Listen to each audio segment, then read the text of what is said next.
Stanisław Barszczak, homélie du dimanche 20 novembre 1022, solennité du Christ roi.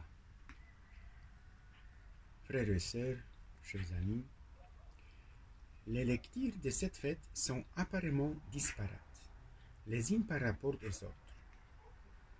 Il est question de la royauté terrestre de David. Lecture du second livre de Samuel. Tu seras le pasteur d'Israël, mon peuple. Psaume 121. Quelque joie quand on m'a dit, nous irons à la maison du Seigneur. Saint Paul chante en quelques mots la plénitude du Fils, icône du Dieu invisible, créateur, subsistance de tout être, tête de l'Église. Réconciliation. Lecture de la lettre de Saint Paul aux Colossiens. Dieu a voulu que dans le Christ, toute chose ait son accomplissement total. Accomplissement total. Évangile selon Saint Luc. Aujourd'hui avec moi tu seras dans le paradis. L'Évangile nous relate ce qui entoure les moments uniques de notre salut, la paix par le sang de la croix. Il est un fil conducteur que la liturgie nous révèle ainsi. L'œuvre souveraine de Christ, c'est la réconciliation, comme David réconcilia les tribus du peuple de Dieu.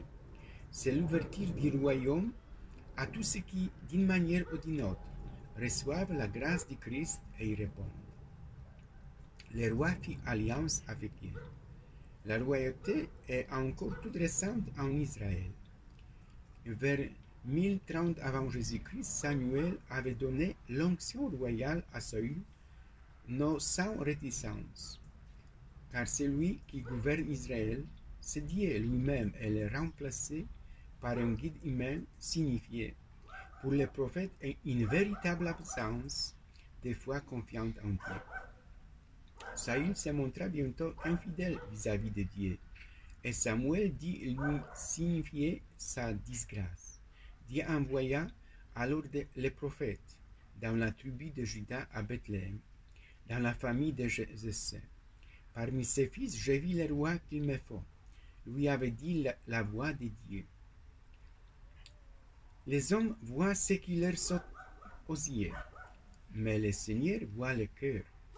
Pendant des années, David assistera Saül et conduira ses armées jusqu'au jour où Saül prendra peur devant la popularité grandissante de son chef de guerre, cherchera à l'écarter et même à le tuer. À la mort de Saül, et dans un premier temps, David ne sera roi que de la tribu de Juda et de celle de Siméon, qui lui est associé. Il aura comme capitale Hébron. Les descendants de Saül, Ishbaal, réunissirent les 10 autres tribus. Il sera assassiné, un crime que condamne David. Les 10 tribus rejoignent alors David.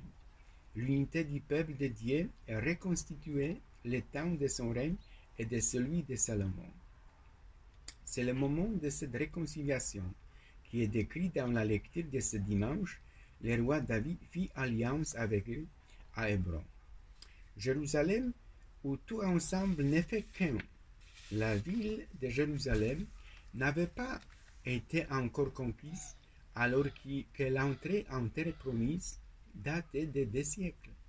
Mitoyenne entre le nord et le sud, David l'a conquis pour en faire la capitale du royaume unifié, signe de l'unité, indissolublement religieuse, autour d'un sanctuaire unique, temple du Dieu unique. Les autres lieux de culte disparaissent. Le peuple se réconcilie en retrouvant sa tradition mosaïque autour de Jérusalem où se trouve l'Arche d'Alliance.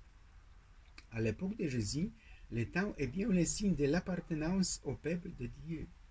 Le pèlerinage à Jérusalem a une ligne de fête principale. Durant la route, on chantait les psaumes. Joseph, Marie, Jésus les ont chantés. Quelle joie quand on m'a dit, nous irons à la maison du Seigneur. Lors de sa rencontre avec la Samaritaine au puits de Jacob, Jésus lui ouvre les horizons de la nouvelle alliance, qui n'est plus ni montagne ni à Jérusalem. Le Christ est réconciliation. La lecture de la lettre aux Colossiens explicite le mystère de la réconciliation dans le Christ. Tous les êtres trouvent leur unité dans le Fils, icône de Dieu éternel apparu dans le temps. Ces quelques versets sont l'un des sommets de la révélation où la pensée de Paul converge avec la pensée de Saint Jean dans les prologues de son évangile. Le Verbe était la lumière qui éclaire tout homme. Il vous a rendu capable d'avoir part dans la lumière. Tout fit par lui et sans lui rien ne fut. Tout est créé par lui et pour lui. Il était au commencement avec Dieu. Il est avant tous les êtres. Nul n'a jamais vu Dieu. Lui l'a fait connaître. Il est l'icône du Dieu invisible.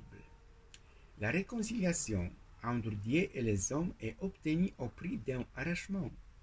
La paix est acquise par le sang de la croix et c'est ainsi que dans le Christ, toute chose a son accomplissement total.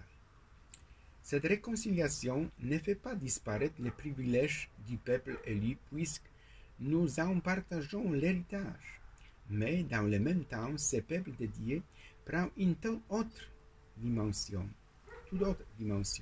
une dimension cosmique sur la terre et dans le ciel, une dimension à la mesure de l'infini de Dieu dans le royaume de son Fils bien-aimé, tête du corps qui est l'Église.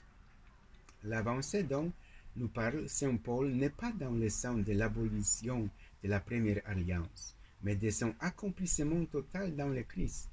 Ce qu'il affirme, n'allez pas croire que je suis venu abolir la loi et les prophètes. Je ne suis pas venu abolir, mais accomplir. Aujourd'hui, tu seras avec moi. Comme nous voyons les tribus venir autour de David pour être l'artisan d'un unique royaume, Saint Luc nous présente ceux qui viennent au pied de la croix. Et parmi eux, ceux qui appartiennent au peuple de Dieu, pharisiens, scribes, docteurs de la loi. L'évangéliste de la miséricorde évite de la charger. Il est resté là à regarder. Les chefs religieux ricanent et les soldats païens se moquent, désignant Jésus par des mots qui ont un sens pour eux. Messie pour les Juifs, roi pour les Romains. Et les deux condamnés à mort qui entourent le Christ nous éclairent et sont bien de notre race. Il en est qui rejettent parce qu'ils attendent tout de Dieu. Les soldats disaient, sauve-toi toi-même. Les malfaiteurs reprennent, sauve-toi toi-même, en ajoutant, et nous avec. L'autre confesse sa faute et se place dans la vérité qui est la crainte de Dieu. Il prononce des paroles inattendues. Et quand tu viendras inaugurer ton règne, ton pouvoir. Et Jésus, la Sauveur, lui ouvre le paradis. La liturgie chaldéenne exprime magnifiquement cela dans l'office du Vendredi Saint. Devant l'autel, un ange est là qui embarre l'accès comme au jardin du paradis. Paradis, en grec, ce mot signifie jardin de verdure, planté d'arbres merveilleux, à l'ombre desquels se trouve la fraîcheur. Du fond de l'église arrivent les malfaiteurs. L'ange refuse qu'il avance. Quand le bon larron lui déclare, c'est le malfaiteur qui était avec moi qui m'a dit d'entrer au paradis. L'ange refuse d'abord, et que vaut la parole d'un malfaiteur à un autre malfaiteur. Puis, quand il entend parler de la croix, il abaisse sa lance. Entre, ô bon larron, la porte est ouverte à ta race. Saint Luc rapporte les paroles du Christ sans doute parce qu'elles ont été entendues par ces femmes qui se trouvaient là, attentives au message et accompagnant et servant le Seigneur depuis le début de sa vie publique. Le fait est affirmé et nulle explication n'est donnée sur le mécanisme de cette rédemption. Pourquoi le sang du Christ? La foi porte sur le fait, car en y réside le salut. Laissons la théologie en examiner les raisons. Quant à nous, notre attitude doit être celle que nous dicte la richesse divine que nous avons reçue par le Fils. rendez grâce à Dieu le Père. Imaginez-vous, chers amis, enfant, j'avais envie de m'exprimer. Mon premier succès personnel a été de lire, de commenter la Bible en Dianiche, la Pologne, ici, sur l'Oasis Movement pour les adolescents, selon les biblistes de Tignes, translation de Bible. Jusqu'en 1995, je restais chez moi pour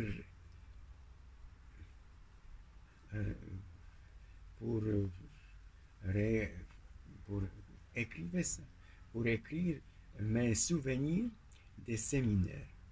Beaucoup ont dit que ce n'est pas de lecture folklorique et un blockbuster best-seller.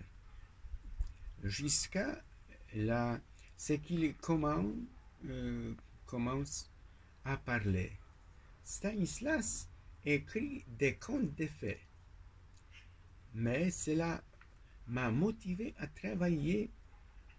Comment est né le nom Père Stanislas, grâce auquel je suis reconnaissable dans le monde entier, qui me convient?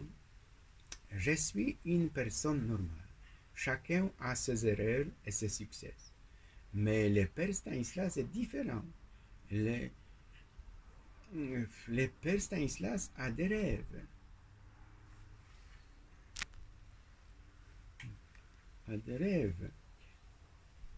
Il suit le chemin de la foi. J'ai eu une belle enfance. J'ai une jeunesse forte. C'est pourquoi je voyage constamment à travers le monde. Il faut être créatif pour réussir. Traverser beaucoup de larmes, je pense. Être critique. Je crois comme un enfant en Dieu. Aidez-moi, Seigneur, mon Dieu. Les gens attendent souvent tout et je suis déjà content. Mais la mesure de l'amour sans limite. Nous sommes nous-mêmes l'objet de l'amour éternel de Dieu. J'ai placé la gloire de Dieu très fortement au centre de ma vie, qui me trouve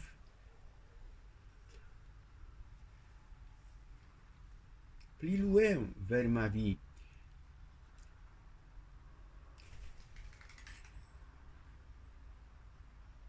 Sans accomplissement qu'en Dieu. Je ne suis pas sauvé seul, mais avec des racines. Le destin est de se dépasser. Par exemple, d'où mes vacances prolongées dans le monde entier. Il faut être créatif, comme j'en parlais. Les gens s'attendent souvent à tout Dieu, miraculeux. Ils veulent tout Dieu et Dieu est miséricordieux. La miséricorde est de savoir que nous sommes aimés dans notre misère. Vous ne pouvez pas comprendre la miséricorde si vous ne comprenez pas votre propre misère. J'ai rencontré un Dieu merveilleux dans ma vie et ça me suffit. Et c'est pourquoi je suis heureux maintenant. Loué soit Jésus.